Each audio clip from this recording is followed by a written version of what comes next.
ক্ষুধায় পেটের মধ্যে উকিঝুঁকি মারতেছে যে কখন খাবো, দেখে তো আরও বেশি লোভ লেগে গেল। এডিটিংয়ের সময় আরও খেতে ইচ্ছে করতেছে, এখন কি আর করা। যখন রান্না করেছিলাম পুরো বাসাটা গন্ধে মোমো করতেছিল।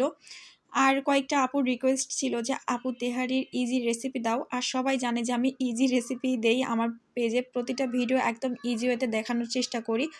তো হচ্ছে আমি এখানে আজকে তেহারি রান্নার জন্য নিয়েছি বেশ খানিকটা সরিষার তেল, তার মধ্যে আমি অনেকটা পরিমাণ হচ্ছে পেঁয়াজের কুচি দিয়ে দিলাম। আর আমি সমস্ত রান্নাগুলো আন্দাজ মতো করি, কোনো রান্নাই আমি কখনো মেপে জোকে করি না, কারণ আমার কাছে মনে হয় আন্দাজ মতো রান্না করলে টেস্ট ভালো আসে। তো আমি এখানে পেঁয়াজটাকে ভালো মতোই বেরেস্তার মতো করে নিলাম। তারপরে এর মধ্যে আদা রসুনের বাটা দিয়েছি। আর এই পেঁয়াজগুলো হচ্ছে পাকিস্তানি পেঁয়াজ, যার কারণে দেশি পেঁয়াজের মতো ওরকম মানে ক্রিস্পি হলো না। তারপর আমি তেহারির মশলাটা আমি দিয়ে দিলাম।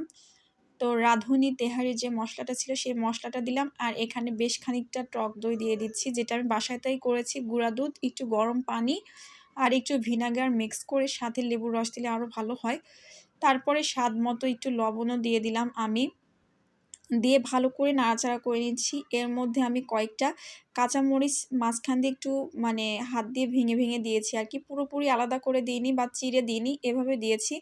তারপরে আমি হচ্ছে এখানে প্রায় ৩ পোয়ার মতো হচ্ছে দিয়েছি গরুর মাংস। ১ কেজি হলে বেশি ভালো হতো। তবে আমি চালের পরিমাণটা এখানে 1/2 কেজি দিয়েছি। আর 1/2 কেজির জন্য ১ কেজি গরুর মাংস হলে বেশি ভালো হতো। কিন্তু আমি এখানে 1/2 কেজির জন্য ৩ পোয়া দিয়েছি, কারণ আমার কাছে এই পরিমাণই ছিল। তো আমি খুব ভালো মতো প্রায় আধা ঘন্টার মতো বা ৩৫ মিনিটের মতো হচ্ছে ভালো করে কষিয়ে নিয়েছি। এ পর্যায়ে কিন্তু মাংসটা সিদ্ধই হয়ে গেছে প্রায় 90%। তারপরে আমি এ পর্যায়ে দিয়ে দিলাম আগে থেকে ধুয়ে রাখা চিনি গুঁড়া চাল, পোলাওয়ের চাল আরকি, দিয়ে আরেকটু ভালো করে নেড়েচেড়ে নিচ্ছি। অনেকেই কি করে যে মাংসটাকে আলাদা করে রেখে পোলাওয়ের চালটাকে আবার ভেজে আবার রান্না করে। ভাই এত প্যারা নেওয়ার কি দরকার? রান্নার টেস্ট কিন্তু কোনো অংশেই কম হয় না। আমার তো মনে হয় এভাবে রান্না করলে সেমই হয় বা আরও ইজি ওয়েতে বেটার টেস্ট হয়। আমার তো তাই মনে হয়। তো আমি এখানে ২ কাপের মতো চাল নিয়েছিলাম। তো এইজন্য আমি এখানে ৪ কাপের মতো ১ কাপের মতো চাল নিয়েছিলাম। এজন্য ২ কাপের মতো পানি দিয়েছি। বাট ২ কাপের একটু পরিমাণে কম, কম করে দিয়েছি আরকি। পুরোপুরি ২ কাপ দিইনি। তারপরে আমি এখানে বেশ কয়েকটা আবার হচ্ছে কাঁচামরিচ দিয়েছি ঠিক সেম ভাবে। মাঝখানে মানে হাত দিয়ে ভেঙে, ভেঙে আরকি। তারপরে স্বাদ মতো লবণ দিয়ে দিলাম। দিয়ে কিছুক্ষণ ঢেকে রেখেছিলাম। আর এই পর্যায়ে আমি একদম খাঁটি গাওয়া ঘি দিয়ে দিচ্ছি। টেস্ট বেড়ে যাবে। সুঘ্রাণ বের হবে। তারপরে একটু কেওড়া জল দিয়ে দিলাম, যাতে করে একটু রেস্টুরেন্ট ফিল আসে, এজন্য একটু কেওড়া জলও দিয়ে দিয়েছি। এখন হচ্ছে আমি আরেকটু হচ্ছে ঢাকা দিয়ে প্রায় ১০-১৫ মিনিটের মতো রাখবো।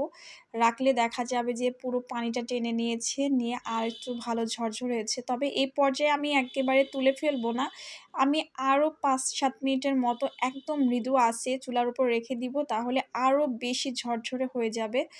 আর তেহারি হোক, বিরিয়ানি হোক, একটু মানে ঝরঝরে হলে বেশি ভালো লাগে।